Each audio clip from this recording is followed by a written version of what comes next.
کیا اس نے قرآن نہیں پڑھا؟ کیوں جی پڑھا ہے، لیکن قرآن کے ساتھ جو حشر اس نے کیا ہے یہی حشر مولوی احمد رضا نے حضرت ننوتوی کے ساتھ کیا ہے۔ اس بات کو اگر آپ نے پکڑ لیا دنیا کا کوئی بریلوی بڑے سے بڑا آپ کے ہاتھ سے بچ نہیں سکتا۔ اچھا اب سنو آگے، مولوی احمد رضا یہ چٹنی بنا کے چلا گیا حرمین، حرم کے علماء کو اس نے دکھایا۔ حرم کا جو مفتی اعظم تھا نا مکہ کا، اس نے کہا فتویٰ دے دو، چند مفتیوں نے کر دیے تھے، اس نے کہا فتویٰ دے جاؤ، کل آ کے لے لینا، میں اس کو دیکھوں گا، میں کہیں جا رہا ہوں پھر اس کو کر دوں گا۔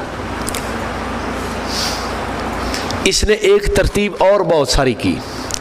1320 ہجری میں مرزائیوں پر کفر کا فتویٰ لگا، اور 21 22 23 24 کے اندر یہ فتویٰ بنا کے حرمین شریفین گیا۔ درمیان میں یہ 4 سال کا عرصہ لوگ جب جاتے تھے حرم شریف تو فتوے ساتھ لے جاتے تھے۔ ان 4 سالوں میں حرم شریف کے اندر مرزا قادیانی کے کفر کا چرچا ہو چکا تھا۔ اس نے جب وہ چٹنی بنائی، چٹنی بنانے سے پہلے اس نے مولوی احمد رضا خان نے غلام احمد قادیانی کی باتیں لکھی۔ غلام احمد قادیانی کا کفر، اس کی گستاخیاں، توہین، جو کچھ تھا اس کا وہ سارا لکھ کے آگے لکھا منہم الوہابیہ، منہم قاسم ننوتوی، منہم رشید احمد گنگوہی، منہم خلیل احمد امبیٹوی، منہم اشرف علی تھانوی، منہم کرتا گیا تاکہ لوگ یہ سمجھے کہ جیسے مرزا قادیانی ہے انہی کے یہ چند لوگ ماننے والے ہیں، لہذا حرم کے لوگ کفر کا فتویٰ لکھ کے دے دیں۔ اب دیکھو کیسا شیطان اور دجال تھا۔ چلا گیا حرم کے مفتی اعظم نے کہا فتویٰ مجھے دے اور چلے جائیں۔ رات کو اس نے خواب دیکھا کہ حرم کے مفتی ایک کاغذ پہ پخانہ کر رہے ہیں۔ سوچنے لگا صبح اٹھ کے بھئی یار یہ کیا مسئلہ ہے۔ اس نے اپنے خادم نوکر سے کہا کہ یہ جو فتویٰ ہے نا اس فتوے کو واپس نہیں کرنا، یہ روک لو فتویٰ، کوئی گڑبڑ اسی میں لگتی ہے۔ یہ حضرت مدنی رحمہ اللہ نے اپنی کتاب شہاب ثاقب میں لکھا ہے۔ اب سن لو بریلویوں کی تعویل اور پھر میں اس کی حجامت لٹریشن بھی کر دیتا ہوں آپ کے سامنے۔ بریلویوں کا ایک عالم گزرا ہے پروفیسر ڈاکٹر مسعود، سندھ کا رہنے والا تھا، کراچی یہ حیدرآباد سندھ کا کسی یونیورسٹی میں بڑا لیکچرار تھا۔ وہ کہتا ہے، اس کی کتاب ہے فاضل بریلوی علماء حجاز کی نظر میں، وہ کہتا ہے یہ خواب مدنی صاحب نے برا سمجھا ہے یا اس مفتی نے برا سمجھا تھا، حقیقت میں تو یہ خواب بڑا اچھا ہے۔ بھئی جب بندہ پیشاب یا پخانہ کرتا ہے طبیعت اس کی کھل جاتی ہے، پخانے سے اس کی نجات ہو جاتی ہے، تو یہ تو ایک فائدہ مند بات ہے، یہ تو خواب مبارک ہے، غیر مبارک تو نہیں ہے۔ اب اس نے طویل کیا کی ہے کہ اگر وہ مفتی اعظم یہ سوچتے کہ یہ فتویٰ تو یہ خواب تو مبارک ہے، تو مبارک تھا، کیوں؟ جب بندہ پیشاب پخانہ کر کے باہر آتا ہے طبیعت بھی فریش ہوتی ہے، سکون بھی ہوتا ہے، اطمینان بھی ہوتا ہے، راحت بھی ہوتی ہے، چین بھی ہوتا ہے اور طبیعت سکھی بھی ہوتی ہے، تو یہ خواب تو مبارک تھا، بجائے اس کے کہ وہ فتویٰ روکتا دستخط کرنے چاہیے تھے۔ اب سنو، پیشاب پخانہ کرنا یہ واقعہ سکھ کی بات ہے، لیکن کاغذ کے اوپر پخانہ کرنا، پروفیسر مسعود جاہل کو اتنی بھی سمجھ نہیں کہ ایک کاغذ پہ پخانہ کرنا یہ اچھی بات ہے؟ بولو، کاغذ پہ پخانہ کرنا، کیا جاہل لوگ اس کو اچھا سمجھتے ہیں؟ اور جاہل بھی اچھا نہیں سمجھتے۔ یہ پریشانی کی بات تھی کہ ایک جاہل کام اچھا نہ سمجھے اور مفتی وقت ہو کے کاغذ پہ پخانا۔ تو آپ بتائیں خواب قابل توجہ تھا یا نہیں تھا کہ مفتی اعظم مفتی وقت ہو کے کیا کریں؟ پخانا۔ کاغذ پہ کر رہے ہو، کاغذ سے تو پخانا استنجا کرنا جائز نہیں، علماء کا فتویٰ فیصلہ ہے۔ کیوں؟ یہ ایک علم کا جو ہے نا وہ محرک ہے، یا علم کے اندر استعمال ہونے والی چیز ہے، علم کے اندر ایک کام آنے والی بات ہے، تو اس کے ساتھ استنجا کرنا یہ علماء نے ناجائز لکھا ہے۔ اس پہ قرآن، حدیث، فقہ یہ چیزیں لکھی جاتی ہیں، پخانا تو نہیں کیا جاتا۔ تو اب خود سوچیں، ایک عام آدمی پخانا کاغذ پہ کرے تو یہ جرم ہے، اور مفتی پخانا کاغذ پہ کرے تو یہ کتنا بڑا جرم ہے۔ جیسے پخانا کاغذ پہ مفتی کرے بہت بڑی غلطی کر رہا ہے، ایسے جو مفتیوں نے دستخط کیا وہ بھی بہت بڑی غلطی کی ہے۔ آپ دیکھو، خواب ہمارے موافق ہے یا اس جاہل کے موافق تھا؟ یہ میں نے اس لیے کہہ دیا ہے کہ ہو سکتا ہے کوئی آپ کو کہہ دے کہ لے جی تو خواب تو مبارک ہے، اس لیے کہ پخانا کر کے طبیعت کھول جاتی ہے، وہ جو بوجھ ہوتا ہے طبیعت پر، وہ ثقل ہوتا ہے، وہ ختم ہو جاتا ہے۔ آگے چلو، اس نے روک لیا، مولوی احمد رضا خان لینے آیا اور اس کو اس کے ساتھیوں نے بتا دیا، چیلوں نے، کہ حضرت جی کام تو خراب ہے۔ اس نے کہا اچھا ٹھیک۔ وہ آیا ایک دو دن کے بعد اور کہتا ہے، آ کے خادم سے پوچھا، دیکھ لیا کہ حضرت تو ہے نہیں، کہتا ہے کہ حضرت حرم میں تشریف فرما ہے اور وہ کہہ رہے ہیں کہ فتویٰ لے آؤ۔ حالانکہ وہ مفتی صاحب تو تھے ہی نہیں حرم میں۔ چپ کر کے اس نے فتویٰ لیا اور مکہ سے دم دبا کے بھاگا، مدینہ چلا گیا۔ چونکہ چند مفتیوں کے فتووں کے اوپر دستخط تھے تو آگے مدینہ کے چند لوگوں نے بھی کیا کر دیے، جلدی جلدی وہاں سے لے کے بھاگ آیا اور ہندوستان پہنچ گیا۔ اب انہوں نے دستخط کیوں کیے؟ پہلی بات، اس نے یہ جو دھوکہ ان کو دیا تھا کہ پہلے مرزائیوں کی ساری باتیں لکھ کے اور پھر من ہوم کہتا گیا کہ انہی میں سے، تو اب ان لوگوں نے یہی سمجھا کہ یہ کون ہے، یہ بھی مرزائیاں، لہذا انہوں نے دستخط کر دیے۔ کیوں نے کر دیے کہ انہوں نے کہا اگر واقعتاً ایسے ہی بات ہے، یوں بھی لکھ دیا۔ 1324 میں یہ لے کے آیا ہے، اور پھر وہاں جب حضرت مدنی رحمۃ اللہ علیہ ادھر ہی تھے، حضرت مولانا خلیل احمد سہارنپوری رحمۃ اللہ علیہ وہاں گئے ہوئے تھے، کچھ تھوڑا بہت باس کا بھی تبادلہ ہوا، کہیں اس نے جو علم غیب کا مسئلہ کہا تو اس پہ بحث ہوئی، اس کو بڑی جناب جی ٹھوکر کھانی پڑی، تو پھر یہ بھاگا اور آ کے یہاں اس کتاب کو شائع کیا۔ پھر جب اصل صورتحال کا پتہ چلا کہ یہ شیطان تو یہ کر کے گیا ہے، پھر وہاں علماء نے 26 سوال تیار کیے۔ وہ سوال مولانا خلیل احمد سہارنپوری گئے ہوئے تھے، ان کے سپرد کیے کہ حضرت ان کا آپ جواب لکھ دیں۔ حضرت نے پھر ان کا جواب لکھ کے دیا، جس کا نام ہے المحنت علی المفنت، التصدیقات لدفع التلبیسات۔ اب آپ کو کچھ پتہ چلا کہ اشکال کا اس نے دائرہ کیسے چلایا۔ پہلی عبارت کو میں نے آپ کے سامنے صاف کر دیا ہے کہ 3 ٹکڑے مختلف کٹھے کیے، ان کو جوڑ کر آگے پیچھے تقدیم و تاخیر کر کے اس نے جا کے پھر منہم کہ انہی مرزائیوں میں سے ایک قاسم نانوتوی ہے، فتویٰ لگوایا۔ دوسرا اس نے جو نام پیش کیا حضرت گنگوئی کا، حضرت گنگوئی کے ذمہ کام یہ لگایا کہ مولانا رشید احمد گنگوئی کہتے ہیں کہ خدا جھوٹ بولتا ہے۔ حضرت نانوتوی کے ذمہ الزام یہ لگایا کہ یہ کہہ رہا ہے کہ حضور کے بعد بھی نبی آ سکتا ہے، یہ ختم نبوت کا منکر ہے۔ حضرت گنگوئی پہ الزام یہ لگایا کہ یہ کیا ہے، یہ کہتا ہے کہ خدا جھوٹ بولتا ہے۔ حضرت گنگوئی پہ الزام لگایا، یہ کہتا ہے خدا جھوٹ بولتا ہے۔ حضرت گنگوئی نے یہ فتویٰ لکھا ہی نہیں ہے، پتہ ہی نہیں حضرت گنگوئی کو، لیکن اس نے اپنی بات پہ اڑ گیا خان اعظم کہ بھائی نہیں ہے، میں جو کہہ رہا ہوں ہے فتویٰ، بس ٹھیک ہے۔ حضرت گنگوئی سے پوچھا گیا، انہوں نے فرمایا جو کہے کہ خدا جھوٹ بولتا ہے میں اسے دجال کافر سمجھتا ہوں۔ یہ تو ایسے ہی ہے جیسے قرآن کہتا ہے لَقَدْ كَفَرَ الَّذِينَ قَالُوا إِنَّ اللَّهَ ثَالِثُ ثَلَاثَةٍ، وہ لوگ کافر ہیں جو کہتے ہیں کہ خدا تین میں سے ایک ہے. تو کوئی کہے لَقَدْ كَفَرَ الَّذِينَ کاٹ کے إِنَّ اللَّهَ ثَالِثُ ثَلَاثَةٍ، اللہ تو تین میں سے ایک ہے. اب بتاؤ کتنا بتا دجل کر رہا ہے. وہاں لکھا ہوا ہے لَقَدْ كَفَرَ الَّذِينَ قَالُوا إِنَّ اللَّهَ ثَالِثُ ثَلَاثَةٍ، وہاں تو یہ لکھا ہوا ہے کہ وہ لوگ کافر ہیں جو کہتے ہیں خدا تین میں کا ایک ہے. اور یہ کہہ رہے نہیں قرآن کہتا ہے خدا تین میں کا ایک، تین میں سے ایک، لیکن قرآن کہتا ہے وہ کافر ہیں. یہ کہتا ہے نہیں قرآن میں یوں لکھا ہوا ہے. ایسے انہوں نے حضرت گنگوئی پہ فتویٰ اور الزام لگایا.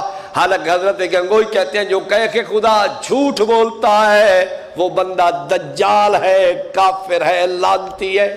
اب بتائیں آپ مولوی احمد رضا خان کا دجل سمجھ آیا آپ کو کہ کتنا بڑا دجال اعظم تھا. یہ دجال اکبر تو میں نہیں کہتا یہ کہ وہ تو اور ہے، یہ دجال اعظم ضرور ہے. بارہ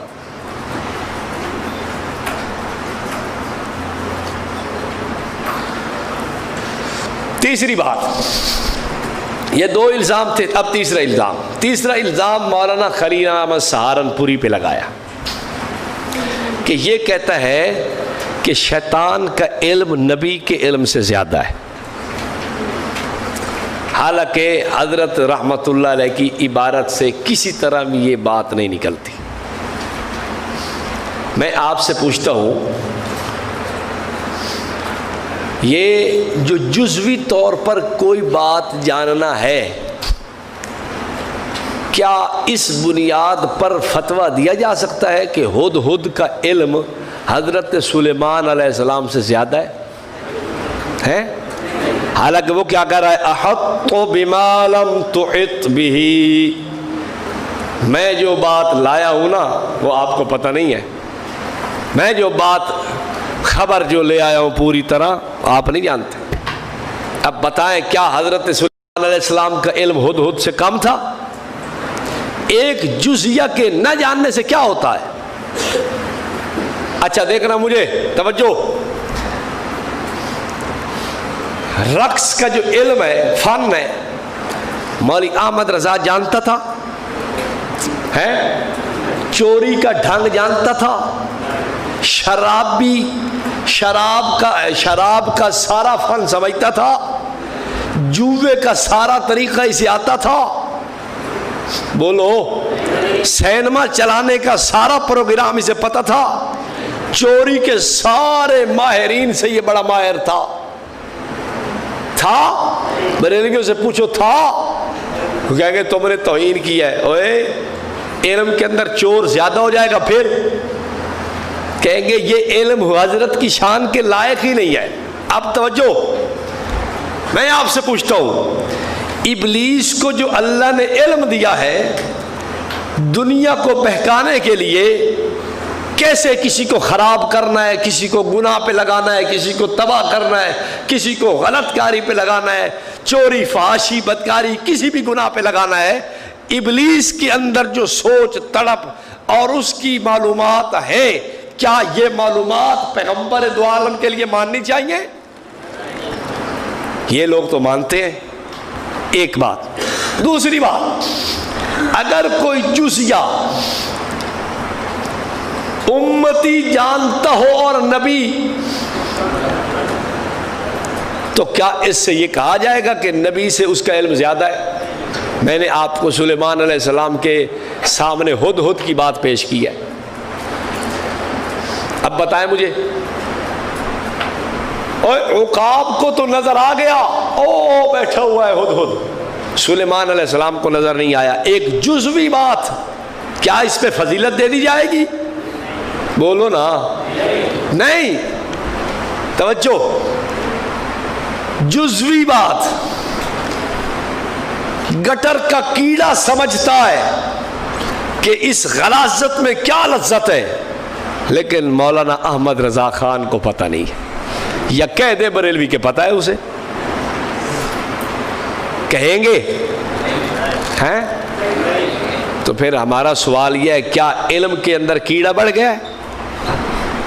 اس کیڑے کا جو لذت، جو اس کا مزہ وہ جانتا ہے، وہ احمد رضا خان کو تو پتہ نہیں، تو کیا لذت میں وہ چونکہ علم رکھتا ہے، اس کو پتہ نہیں، اس لیے علم اس کا زیادہ ہے، یہی کہو گے؟ اب تمہید کے بعد اب بات سنو. مولوی عبدالسمیع رامپوری بریلوی عالم ہے، اس نے ایک کتاب لکھی انوار ساتیہ در بیان مولود و فاتحہ. اس کتاب میں اس نے لکھا کہ شیطان ہر جگہ موجود ہے، ملک الموت ہر جگہ موجود ہے، تو پھر نبی کیوں موجود نہیں ہے؟ توجہ، حضرت نے کہا کہ شیطان کو یہ جو وسعت دی گئی ہے کہ وہ دنیا کے اندر گمراہ، فحاشی، بدکاری، بے حیائی، جرم، گناہ، اس قسم کے کام پھیلانے کی سوچ رکھتا ہے، یہ اس کو جو وسعت ہے، یہ تو نصوص سے ثابت ہے.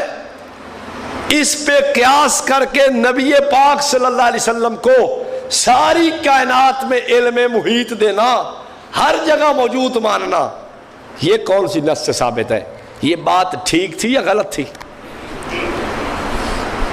بھائی شیطان کو ایک جزوی بات پتہ ہے کہ میں نے کسی کو گمراہ کرنا ہے، اس کو کیسے کرنا ہے، اس کو کیسے میں نے غلط رستے پہ لگانا ہے. اول تو یہ چیزیں حضور پاک علیہ السلام کی شان کے لائق بھی نہیں. دوسری بات، ان چیزوں کو دیکھ کے کہ یہ چیزیں شیطان جانتا ہے تو نبی کو کیوں نہیں پتا؟ غلط بات ہے، یہ جزوی باتیں ہیں. تو اگر شیطان کو مانتا ہے ٹھیک بات ہے، لیکن حضور نبی پاک صلی اللہ علیہ وسلم بھی پاکیزہ، آپ بھی مطہر ہیں، آپ کا علم بھی مطہر اور پاکیزہ ہے. ہم تو نہیں مانتے، ہم علل اعلان کہتے ہیں، یہاں بھی کہہ رہے ہیں، سٹیج پہ بھی کہتے ہیں، ہم جرت اور دلیری سے ہر جگہ اعلان کرتے ہیں جو علم شیطان کا نبوت کے لیے نہیں مانتے. ہم یہ ٹانگ بھج دی بھالنا مائی کے. تو بات سمجھ آئی ہیں؟ تو حضرت نے کہا کہ شیطان کی یہ وسعت کہ وہ اپنے سارے کام شیطانی کاموں کے اندر ہر جگہ مصروف ہے، اس وسعت کو دیکھ کے نبی کو قیاس کرنا کہ یہ چیزیں شیطان جانتا تو نبی کیوں نہیں جانتا، غلط بات ہے. یہ بات عقل کو لگتی ہے یا نہیں؟ انہوں نے ڈھونگ کیا رچایا، اوئے ہوئے ہوئے ہوئے ہوئے، خلیل احمد سہارنپوری نے بڑا جرم کر دیا. کیا جرم کر دیا؟ شیطان سے نبی کا علم گھٹا دیا ہے. اب بتاؤ، مولوی احمد رضا خان کو اگر اس کیڑے کی لذت کا پتہ نہیں جو وہ گندگی کھاتے ہوئے حاصل کر رہا ہے، تو کیا یہی کہا جائے گا کہ شیطان وہ کیڑا احمد رضا خان سے زیادہ علم والا ہے؟ بولو نا. اگر ایک چیز وہ پرندہ جانتا ہے تو یہی کہا جائے گا کہ سلیمان علیہ السلام کا علم کم ہے اس سے؟ نہیں کہا جائے گا نا. تو ہماری طرف یہ علم تمہیں کیوں اصول نظر نہ آیا؟ چوتھا نمبر حضرت تھانوی کا تھا. حضرت تھانوی پہ الزام یہ آیا کہ یہ کہتا ہے کہ حضور کا علم چوپایوں کے برابر ہے. جتنا علم حضور کو ہے اتنا علم شیطان کو ہے، چوپائے کو ہے. اتنا علم جناب جی جانوروں کو ہے، اتنا علم گدھے کو ہے، بیل کو ہے، خچر کو ہے، کتے کو ہے، خنزیر کو ہے، وغیرہ وغیرہ. حالانکہ یہ پرلے درجے کی ان کی خیانت اور بے ایمانی ہے.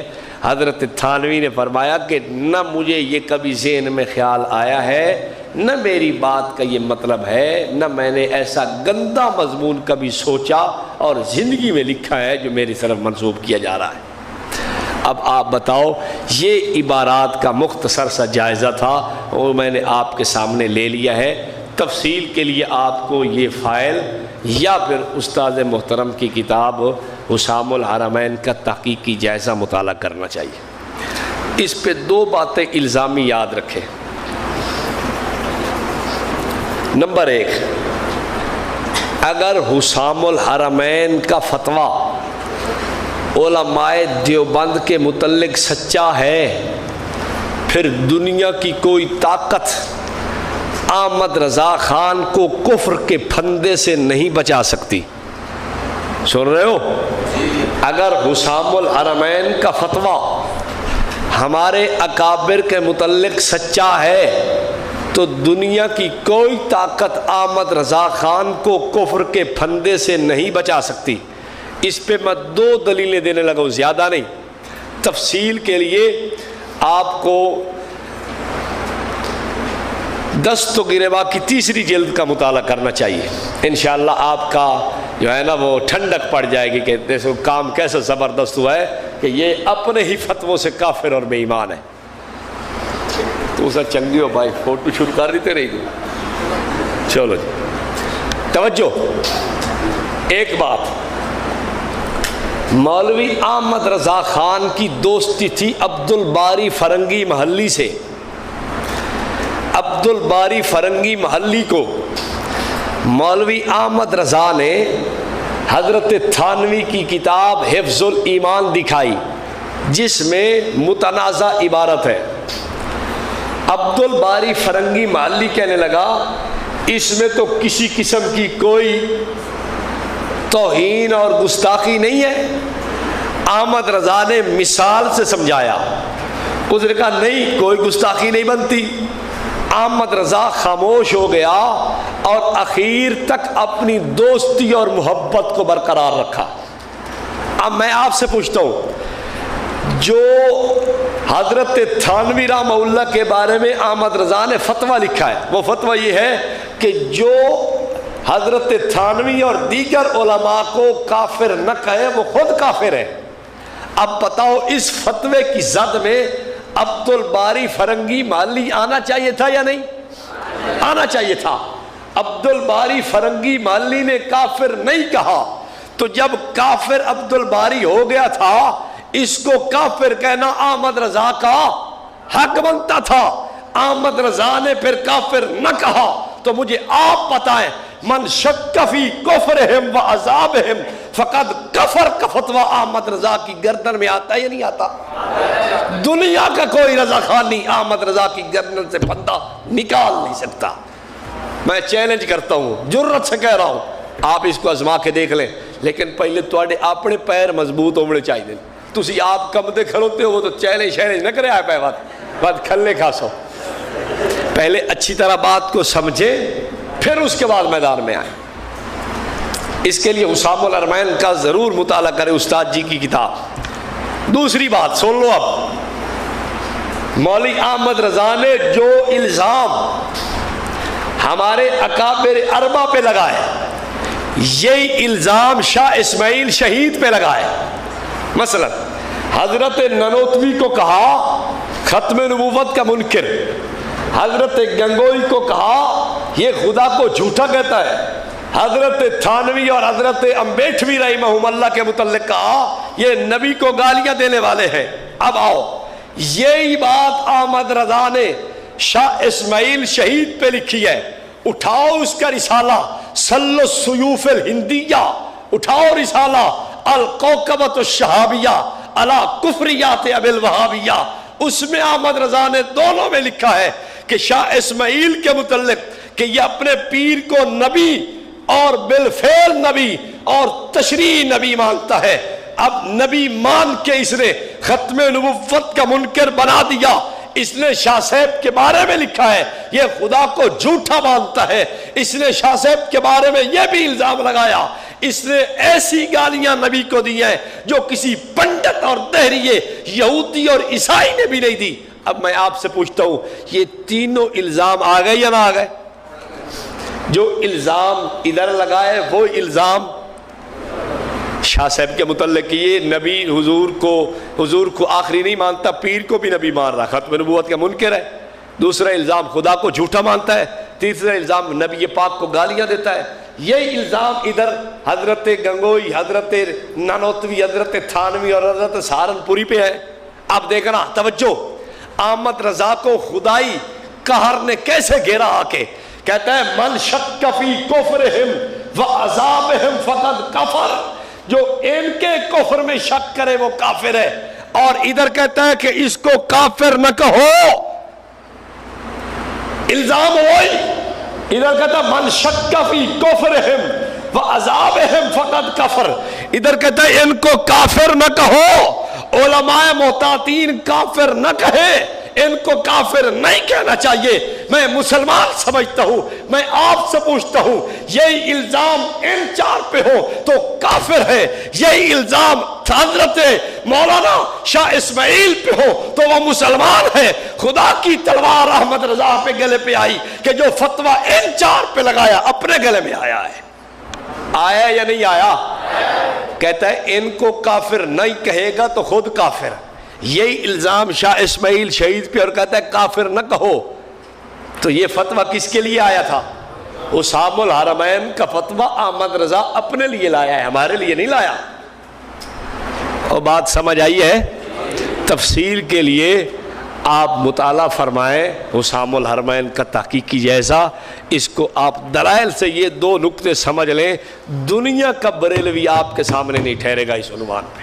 اور یاد رکھو، عبارات پر گفتگو ہو تو پہلے اسام الحرمین کو لائیں، بس پہلے اسام الحرمین کا اچھی طرح تیا پانچا آپریشن کریں، اس کے بعد باقی عبارات کی بات ہوگی۔ کیوں ان عبارات کی بنیاد پر تم ہمیں کافر کہتے ہو؟ وہ یہ ہے، پہلے ان پہ بات کریں گے پھر باقی عبارات دیکھی جائیں گے۔